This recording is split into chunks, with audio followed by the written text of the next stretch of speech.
મહાદેવ મિત્રો, આજે આપણે જોઈશું કેરીનો રસ કઈ રીતે નીકળે છે.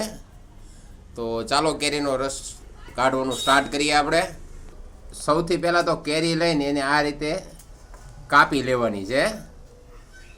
કાપીને પછી જે મોંઘા ભાવના ગોટલા નીકળે એને સાઈડમાં મૂકીને આ રીતે વારાફરતી એક પછી એક કેરીને કાપીને શીરું બનાવવાની. બરાબર, પછી શીરું બધી થઈ જાય પછી આગળની પ્રોસેસ આપણને શીખવાડશે, એ રીતે આપણે જોઈશું. બરાબર, તો આ તમે જોઈ શકો છો કેરીની શીરું બધી થઈ ગઈ છે. તો હવે આગળની પ્રોસેસ કઈ રીતે કરવી એ હમણાં આપણને જણાવશે. અને આ તમને કીધું એમ મોંઘા ભાવના ગોટલા એને નાખી નથી દેવાના, એનો ઉપયોગ તો કરશું જ તે કંઈક. આ રીતે કેરીની શીર લેવાની છે. પછી એક ગ્લાસ લેવાનો અને ગ્લાસને એની મદદથી આ રીતે એને અલગ, એનો જે માલ હોય અંદરનો માલપુઓ જેને કહેવાય એ બધું અલગ કાઢીને એક થાળીમાં આપણે ભેગો કરી લેવાનો છે. ભેગો થઈ જાય એટલે આમાં ના કોઈ વેસ્ટેજ થાય અને ના કેરીનો બગાડ થાય. તમે જાણો તો છો અત્યારે કેરી કેટલી મોંઘી છે.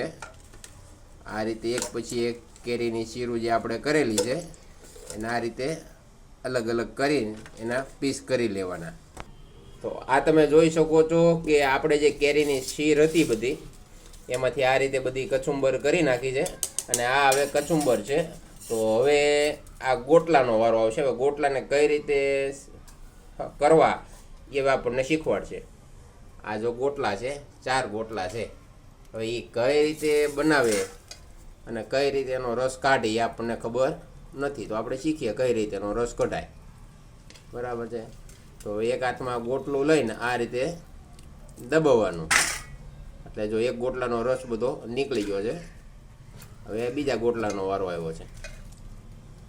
તો આ રીતે રસ કાઢ્યા રાખે છે અને ગોટલું ફેરવા રાખે અને દબાવે એટલે રસ બધો નીકળવા મળે, એટલે એમાંથી કોઈ વેસ્ટેજ ન જાય.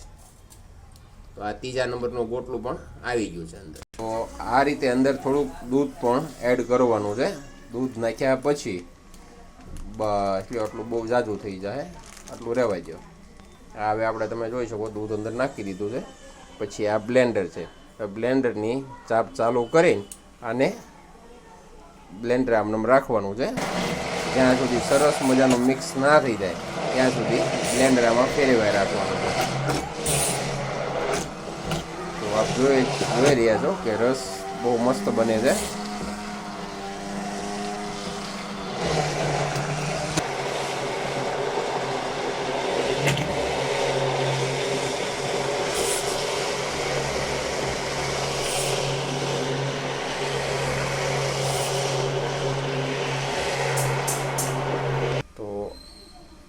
આ તમે જોઈ રહ્યા છો આપણો કેરીનો રસ તૈયાર થઈ ગયો છે. તો આપણે એને ચમચી બોલીને ટેસ્ટ કરી જોઈએ કેમ લાગે છે. અરે વાહ, બહુ મસ્ત. તો તમે જોયું કે કેરીનો રસ કઈ રીતે બનાવવાનો. તમારા ઘરે અવશ્ય ટ્રાય કરજો.